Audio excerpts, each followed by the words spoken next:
اب متقی ہونے کا تعلق جو ہوتا ہے نا وہ قلب سے. تقوی کس چیز کو کہتے ہیں؟ تقوی کے معنی یہ ہے کہ انسان کے دل میں یہ خلش پیدا ہو جائے اور یہ اس کا دل اس بات کی طرف متوجہ ہو جائے، اس کا وہ جائزہ لیتا رہے کہ میں جو کام کر رہا ہوں اللہ تعالیٰ کے رضا کے مطابق ہے یا اس کا معنی ہے. یہ معنی ہے تقوی کے. تقوی کے لفظی معنی تو ہوتے ہیں ڈر، لیکن مراد یہ ہے کہ یہ آدمی کے دل میں یہ ڈر لگ جائے کہ میں جو زندگی گزار رہا ہوں میں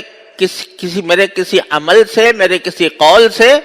میرا مالک و خالق ناراض نہ ہو. یہ فکر، اس کا نام تقوی ہے کہ آدمی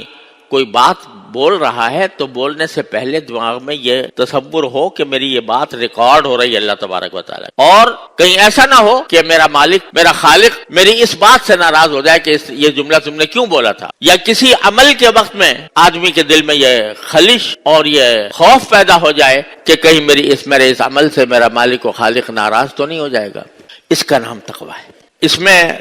ایک دو ڈر ہوتا ہے دوزخ کا، جہنم، اللہ کے عذاب، یہ بھی مطلوب ہے کہ آدمی اس سے ڈرے. لیکن ایک ڈر وہ ہوتا ہے کہ جو کسی کی عظمت کی وجہ سے ہو، محبت کی وجہ سے ہو. یعنی فرض کیجئے کہ ایک انسان کا باپ ہے تو وہ اپنے باپ نے کبھی اپنے بیٹے کو مارا تک نہیں، لیکن اگر انسان صحیح معنی میں انسان ہو تو وہ اپنے باپ کی عظمت اس کے دل میں ہو، اس کی محبت اس کے دل میں ہوگی، اور وہ سوچے گا کہ میرا باپ میرا اتنا بڑا محسن ہے، اس نے میں پال پوس کر کتنا بڑا کر دیا، تو میں کوئی ایسا کام نہ کروں جو ان کو ناگوار ہو. بس ناگواری کا خوف، یعنی اس کی طرف سے پتا ہے کہ اگر میں کوئی کام ایسا کیا جو اس سے وہ ناگوار ہو تو مجھے کوئی سزا بھی نہیں دیں گے، لیکن دل میں چونکہ عظمت ہے، محبت ہے، لہذا انسان اس بات کو اپنے ذہن نشین رکھتا ہے کہ اگر میں نے کوئی ایسا کام کر دیا جو وہ ناراض ہو گئے تو یہ بہت بڑی میرے اوپر ایک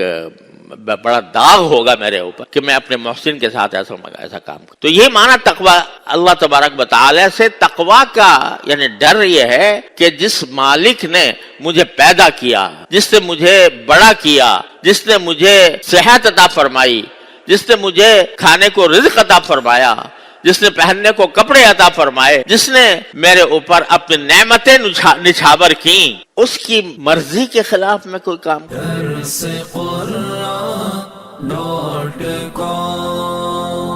www.darsequran.com